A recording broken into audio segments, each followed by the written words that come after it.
মালিক, এভাবে আমাদের কাটছো কেন? আমাদেরকে নিয়ে কি বানাবে?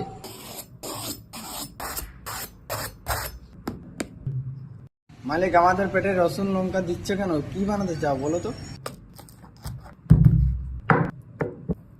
মালিক, কি আরাম। মালিক, ভালো করে মালিশ করো মালিক, ভালো করে মালিশ করো মালিক, আরাম হচ্ছে মালিক। মালিক, আমাদের আগুনে দিচ্ছে কেন? আমরা আবার কি করলাম?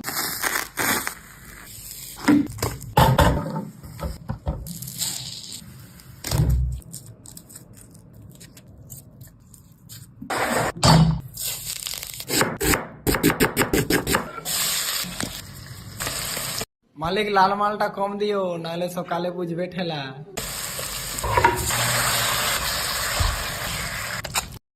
মালিক, আস্তে আস্তে পিসো, আমাদের তো লাগছে। মালিক, তো আমাদের